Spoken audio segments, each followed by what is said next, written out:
Theodore Ted Kaczynski, the Harvard-educated mathematician who retreated to a dingy shack in the Montana wilderness and ran a 17-year bombing campaign that killed 3 people and injured 23 others, died Saturday. He was 81.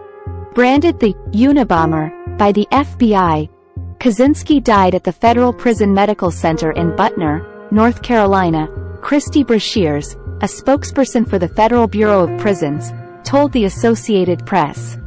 He was found unresponsive in his cell early Saturday morning and was pronounced dead around 8 a.m., she said.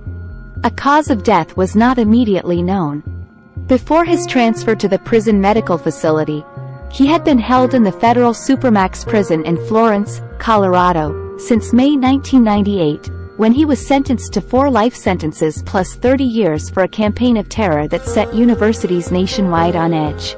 He admitted committing 16 bombings from 1978 and 1995, permanently maiming several of his victims.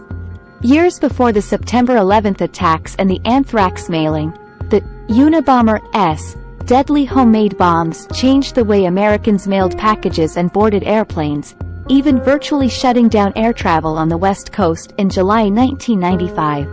He forced the Washington Post, in conjunction with the New York Times, to make the agonizing decision in September 1995 to publish his 35,000-word manifesto, Industrial Society and Its Future, which claimed modern society and technology was leading to a sense of powerlessness and alienation.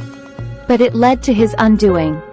Kaczynski's brother David and David's wife, Linda Patrick, recognized the treatise's tone and tipped off the FBI, which had been searching for the Unabomber for years in nation's longest, costliest manhunt. Authorities in April 1996 found him in a 10 by 14-foot, 3 by 4-meter, plywood and tar paper cabin outside Lincoln, Montana, that was filled with journals, a coded diary, explosive ingredients and 2 completed bombs. As an elusive criminal mastermind, the Unabomber won his share of sympathizers and comparisons to Daniel Boone, Edward Abbey and Henry David Thoreau. But once revealed as a wild-eyed hermit with long hair and beard who weathered Montana winters in a one-room shack, Kaczynski struck many as more of a pathetic loner than romantic anti-hero.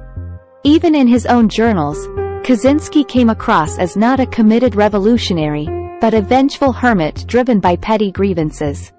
I certainly don't claim to be an altruist or to be acting for the good, whatever that is, of the human race, he wrote on April 6, 1971.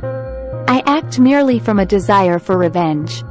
A psychiatrist who interviewed Kaczynski in prison diagnosed him as a paranoid schizophrenic. Mr. Kaczynski's delusions are mostly persecutory in nature, Sally Johnson wrote in a 47-page report. The central themes involve his belief that he is being maligned and harassed by family members and modern society.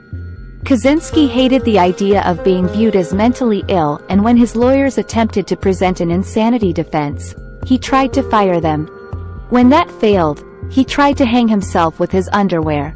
Kaczynski eventually pleaded guilty rather than let his defense team proceed with an insanity defense. I'm confident that I'm sane, Kaczynski told Time magazine in 1999. I don't get delusions and so forth. He was certainly brilliant. Kaczynski skipped 2 grades to attend Harvard at age 16 and had published papers in prestigious mathematics journals. His explosives were carefully tested and came in meticulously handcrafted wooden boxes sanded to remove possible fingerprints. Later bombs bore the signature FC for Freedom Club. The FBI called him the Unabomber because his early targets seemed to be universities and airlines. An altitude-triggered bomb he mailed in 1979 went off as planned aboard an American Airlines flight. A dozen people aboard suffered from smoke inhalation. Kaczynski killed computer rental store owner Hugh Scruton, advertising executive Thomas Mosser and timber industry lobbyist Gilbert Murray. California geneticist Charles Epstein and Yale University computer expert David Gelernter were maimed by bombs 2 days apart in June 1993. Mosser was killed in his North Caldwell, New Jersey, home on December 10, 1994, a day he was supposed to be picking out a Christmas tree with his family. His wife, Susan, found him grievously wounded by a barrage of razor blades, pipes and nails.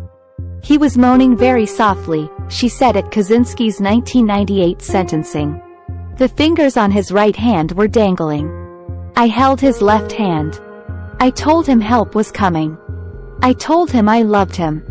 When Kaczynski stepped up his bombs and letters to newspapers and scientists in 1995, experts speculated that Unabomber was jealous of the attention being paid to Oklahoma City bomber Timothy McVeigh. A threat to blow up a plane out of Los Angeles before the end of the July 4th weekend threw air travel and mail delivery into chaos. The Unabomber later claimed it was a prank. The Washington Post printed the Unabomber's manifesto at the urging of federal authorities, after the bomber said he would desist from terrorism if a national publication published his treatise. Patrick had had a disturbing feeling about her brother-in-law even before seeing the manifesto and eventually persuaded her husband to read a copy at the library. After 2 months of arguments, they took some of Ted Kaczynski's letters to Patrick's childhood friend Susan Swanson, a private investigator in Chicago. Swanson in turn passed them along to former FBI behavior science expert Clint Van Zandt, whose analysts said whoever wrote them had also probably written the Unabomber's manifesto. It was a nightmare, David Kaczynski, who as a child had idolized his older brother, said in a 2005 speech at Bennington College. I was literally thinking, my brother's a serial killer, the most wanted man in America. Swanson turned to a corporate lawyer friend, Anthony Bishegli, who contacted the FBI. David Kaczynski wanted his role kept confidential, but his identity quickly leaked out and Ted Kaczynski vowed never to forgive his younger sibling. He ignored his letters, turned his back on him at court hearings and described David Kaczynski in a 1999 book draft as a Judas Iscariot, who doesn't even have enough courage to go hang himself. Ted Kaczynski was born May 22, 1942, in Chicago, the son of second-generation Polish Catholics, a sausage maker and a homemaker. He played the trombone in the school band, collected coins and skipped the 6th and 11th grades. His high school classmates thought him odd, particularly after he showed a school wrestler how to make a mini bomb that detonated during chemistry class. Harvard classmates recalled him as a lonely, thin boy with poor personal hygiene and a room that smelled of spoiled milk, rotting food and foot powder. After graduate studies at the University of Michigan at Ann Arbor, he got a job teaching math at the University of California at Berkeley but found the work difficult and quit abruptly.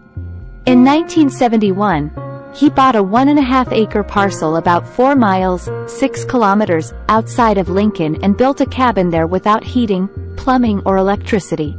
He learned to garden, hunt, make tools and sew, living on a few $100s a year.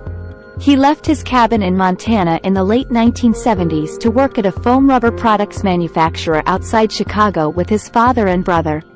But when a female supervisor dumped him after 2 dates, he began posting insulting limericks about her and wouldn't stop. His brother fired him and Ted Kaczynski soon returned to the wilderness to continue plotting his vengeful killing spree. Thanks for watching.